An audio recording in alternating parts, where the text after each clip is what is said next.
Morning, guys. Down on the dock here today. I'm heading over to Paulie's house. You guys recognize him from the Pulley Ridge runs and a few other mad scientist fishing expeditions. All right, here's the deal. We're offshore today in Paul's boat with his crew, chasing daytime swordfish.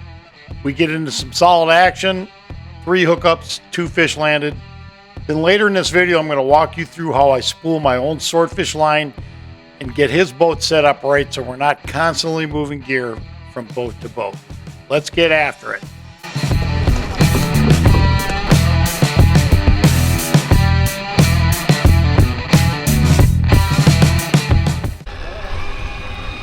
There's something on there.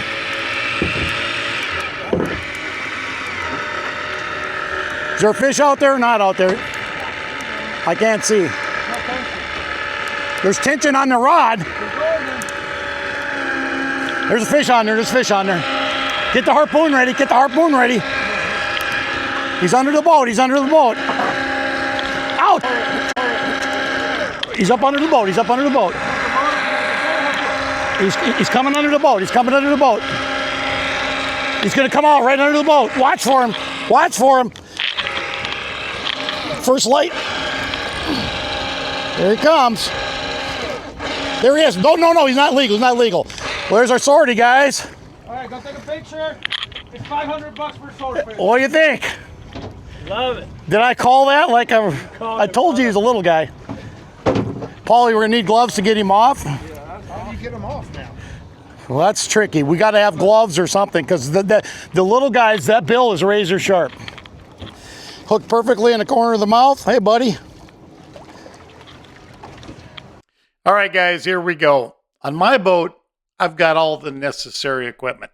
Paul does not fish swordfish a lot, so realizing here we do not have any gloves, and you do not want to grab that guy without some protection. You can look back at some of my earlier episodes, see where one of them just ripped right through my hand, through 2 pairs of gloves. So you got to be ready for this stuff. You have a towel or no gloves, nothing? Here. Are you getting all this? All right, so a few things here, guys. Like I just said, safety is a big deal. You don't want to hurt the swordfish. You don't want him to shred you to pieces. And even one this size can rip you wide open. So you got to be really, really careful when you're pulling them up to the boat. You're handling them. You just got to be extremely careful because something really bad can go wrong really fast when dealing with this particular fish.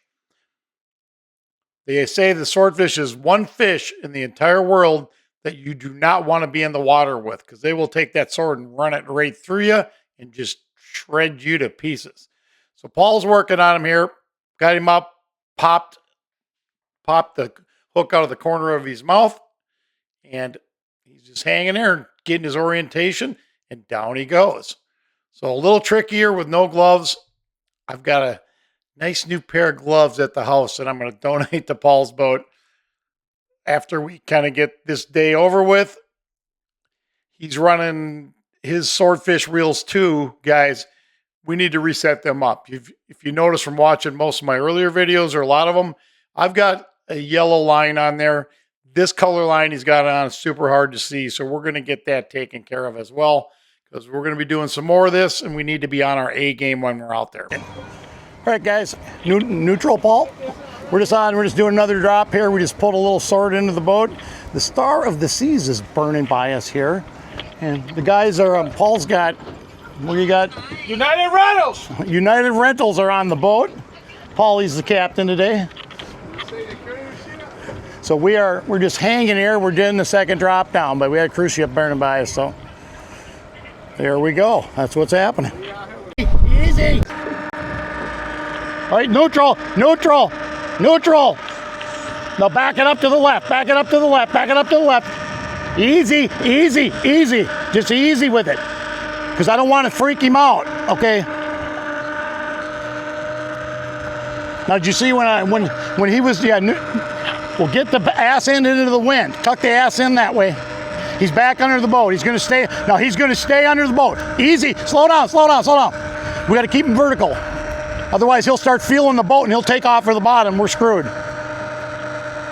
All right, 158. He's coming up. Everybody ready? All right, a quick note here, guys. This might sound loud, but when a swordfish is on, constant communication is critical. Engines are running, the reel is screaming, the fish can change direction instantly. So clear the loud calls, keep everyone safe, and the fish coming to the boat. Somebody come grab this. Somebody, Joe, grab that, grab that, grab that. He's all the way under the boat. If he's still on, I don't know. Guys, second fish that burned up underneath the boat. And if you guys noticed, my buddy Paulie, both fish said, Matt, you don't have anything on there. So what I'm doing right now, guys, I'm keeping very, very light tension on the line just so we don't get slack and not pulling on the fish. So he'll circle out from underneath the boat without freaking out. You got to just sit there. He's got to come. He's got to come out.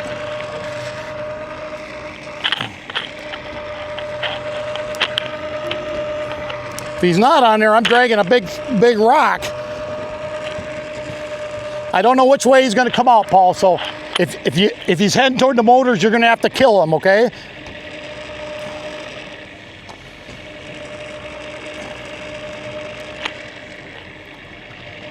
Did he get off? What's going on? You got 150 feet on this thing, don't you? We got to do a little different setup on this. I run 100 feet. Up by Miami, they run 150 to the weight, from the bait to the weight. Whoop, there he goes, there he goes, coming out the front. He's coming out the front. He's coming out the front. Nothing yet, I'll tell you. You just stay on the wheel. There he is, boys. Sword number 2. See a keeper? Yeah, buddy. He's Give me the gun. he's not a keeper, Paul. Yes, he is. Paul, He's not a keeper. He knows. trust me. He's legal with keeper. Watch out! Watch out! Watch out! Watch out! Just watch out! Watch out! Don't let that line hit you. Keep filming. He's gonna go batshit crazy on us again here. Paul never believes me. There's no fish on there. There's no fish on there. Here he comes. He's got to be 47-inch lower jaw to fork. He's close. I don't think he's there, Paul. Honestly, I think he's about a 43. All right, guys. This one's a little bigger than the last one. Paul really wanted a little fresh swordfish, but I'm insisting that he's a little short. But we're going to flop him up on the boat and just do a quick measurement with him and get the hook out. Hold on, get the drag where he can peel it. Now he's going to come at you.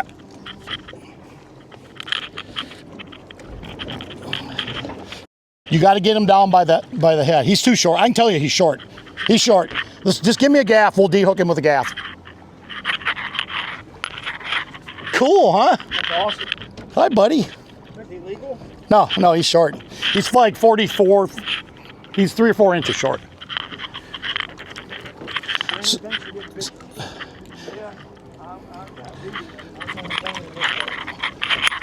Hold it. All right, guys, look at that. That fish swings, hits the gaff there. If you would have had your arm in the way, he would have sliced you right open. So we're trying to get him off, just try to pop the hook out with the gaff. We're going to actually have to pick him up and get him in the boat. We're just on the side of the boat and unhook him. And Paul wants to do a quick measurement while we do this. So we're going to grab the fish, get him out, because we're not getting the hook out with the gaff. We don't want to stress him any longer than we have to. No gloves. This? Here, I'll hold the rod.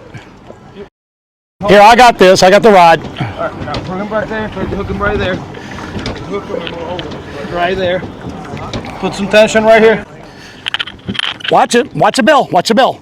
Look at see how sharp it is.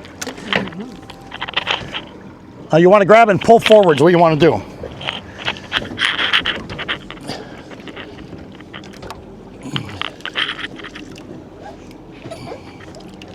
Watch him, Paul. Okay, now just grab the hook and get it out of him if you can. Grab it. You want to measure him? If you want to measure him, we can. Yeah, let's measure him. Measure him. I'm thinking he's 44 is what I'm calling. Let's go measure him. Who's got the tape measure? Where's it at? Come around the back, guess what? Where's your tape measure? Keep a hold of the sword right down by his... I'm calling 44 inches, guys. I don't know, right here, so like that. How big does he have to be? 40. He's got to be 47. That ain't big enough. All right, He ain't big enough. Put him back in. Yep. There you go, straight down. All right, gonna go Yeah, he's now? about 44. All right, guys, I got United Rental on the boat today. I got Captain Paulie. You are! I didn't get a shirt. I'm not sure why. Why didn't he get a shirt? Joe said. No, why didn't he get a shirt? Here, I'll give him my shirt. Told me. No. Here, I gave him. So Joe, it's your birthday, right? Yes. All right. It's Brandon? Or is he Brandon? Who's Brandon? Brandon, that's because they're brothers. Chris. Chris and Brandon, right? All right. So anyway, guys, your first swordfishes, right? Paulie. And Joe, happy birthday, man. Thank you, sir. So Paulie was calling me a liar. I told him the fish was on. He's swimming under the boat. Two times! Two times. Two times. You're a liar. There's no fish on. There's no fish there. You're lying. Guys, did you think there was a fish there? Yes, we did. Yeah, see, 100% United Rental guys, they trust you. They take your word. And if you guys are looking for HVAC, that's the guys, right? You guys do all the HVAC stuff? Yeah. Yep. Nice. There we go. All right, so that's what we're doing today. It's what, 2 days after Christmas? Yeah. Hey, send me a second. And we're bringing in the buoy right now. The buoy rod's been just very bizarre lately. We haven't picked one up on it, but we're going to bring that in. 2 swordfishes, catch and release, and we're heading back for the day. Get the harpoons. Please get the gas.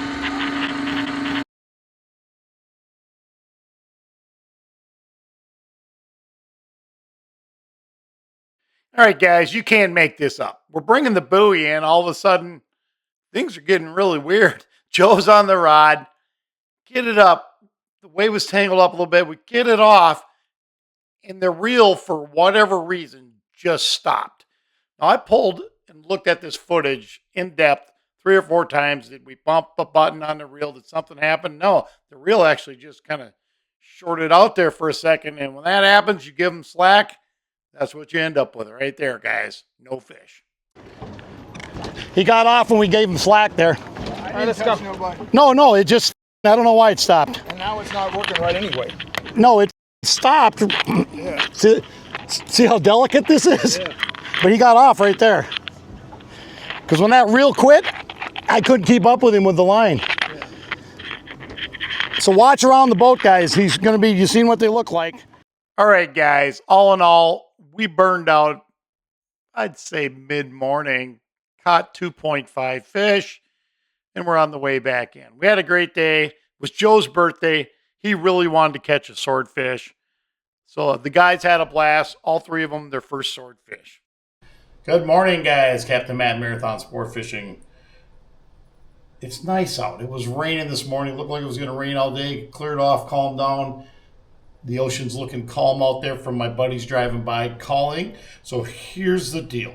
First of all, I got contacted a few weeks ago by Bluewing. They're like, Matt, the style of fishing you do and what you do on your channel, we think we'd like you to try out some of our equipment. And I'm like, took a look at it. And honestly, I'm already using some of their equipment. Everything I've used from Bluewing has been exceptional. So I was pretty excited to get an email from them. So here's what they sent me. We're gonna be testing this stuff out over the next few months. First of all, a line winder. This is their manual line winder. It comes with this. It does not come with, this is just a piece of decking that I put it on, but the line winder comes with the line spooler is extremely heavy, and it comes with a set of bolts where you can mount it on a workbench or something. For me, that doesn't work because when I'm doing swordfish gear, I got to bring it out to the boat, guys. So I got to have this portable. I made this long enough where I can put like a 10-pound weight or something on it. It's extremely heavy right now. I've done a couple rods with it standard, and I haven't had to put any weight on it. So what's really exciting is this just pops right off. Slide your spool on, put your spool back, put your end back on, lock this down. It's just like a cam lock, and then you've got a tension knob that'll tighten it up, tighten the line up on the spool so you can wind it. So I've got some sword gear coming here in the future, or some more line. I've got to do a couple sword rods, so we're going to get that thing busting out with about 5,000 feet of line, give it a good road test.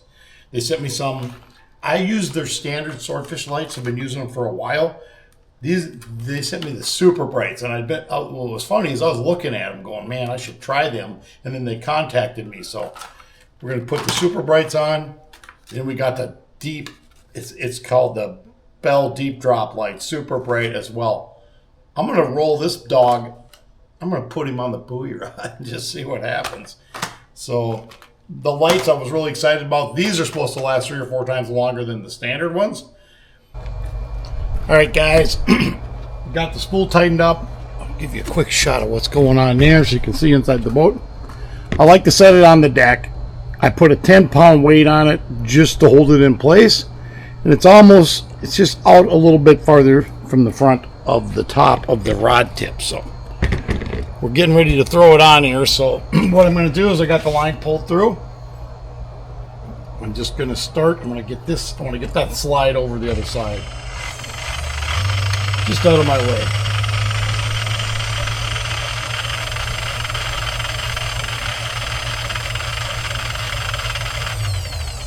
Okay, that's out of the way. My nut's locked in. What I'm going to do is I'm going to start doing a uni knot with it. Alright guys, got her rolling here. Once she starts grabbing, you're pretty good. With the LP, I think you push the left button and the black button at the same time for 5 seconds, and I think that's it.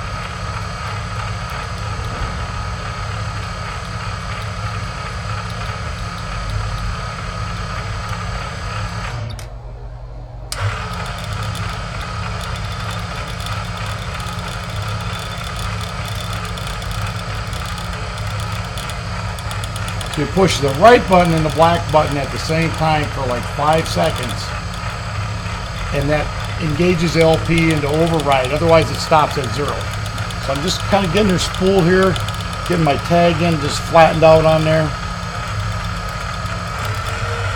We're cranking away here. Got my meter counter up there, 1,066 meters. Here you can see the spool. If I need to adjust it, I just go over and adjust that knob on the left side. But we've got good tension on it now. Just going to keep rolling. It takes a while to put 5,000 feet of line on a reel. So I'm going to keep this thing rolling. And I'll bring you guys back in once we get a little closer. And I'm going to throw the buoy splices on, get this one finished, and I'm going to do the next one. All right, guys. I just burned over 3,000 feet of line under the LP. I've got another 6,000 to go, and I've got to make some splices and put in between and stuff for setting up the buoy rod. And I'm doing one spool for the buoy and one for the tip for my buddy Paulie. His line was getting a little sketch on his boat, so like, hey, I'll do that for you if you'd like. And he's like, go ahead. So we're getting them set up. I don't want sketchy looking line when we're hooking a swordfish. You never know if you're going to have that 50 or it's going to be a 400 like the other day. So anyway, the line spooler. This thing is the bomb. I just burned over 3,000 feet on.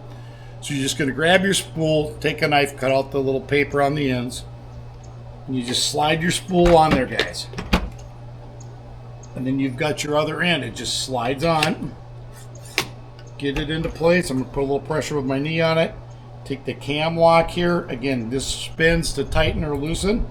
I've got it where I want it, and it just snugs down, locks it into place on the shaft. So 2 things, you've got a screw in here or screw in here. 2 things happen. This is your tightener. Okay, so I'm tightening, I'm putting tension right now on the reel. Boom, you get it where you kind of want it. And usually I'll take a scale and pull on it, or I'll do it by hand. When I'm doing my swords, I can usually tell by how much drag the reel's got when I'm pulling. Right now you can tell there's a lot of tension on it. So that's probably about where I'll need it for the next run. Then you take the outside right here and you just lock it down, just snug it, and you're done. When I was running it, I also put a 10-pound weight on it just to keep it stable. With my smaller rods, I did not need that. I just set that on the floor in the shop, and I could wind up like my mahi rods and stuff. But that's the reason I built it with a foot a little longer on there. I wasn't sure exactly how much weight I need, but that's plenty. So this is how I set it up. And again, for me, I've got to be able to move it around, guys. And when I finish up, I'll have 2 LPs out here going rod tip to rod tip to finish up the splicing system for the buoy. But I've got this spool left, and I'm gonna put about 6,000 feet of line on this spool, and then we're gonna be done. So I'm gonna get cracking. I got a bunch to do today. It was raining this morning, and needless to say, we didn't go sword fishing. So, All right, guys, that's kind of a wrap. Spooling up the line there. Doing this yourself saves a ton of money and lets you know exactly what's on your gear. So if this helped you out, make sure you're subscribed, drop a comment below, and let me know what you'd like to see next. I read and reply to every comment. Thanks for watching.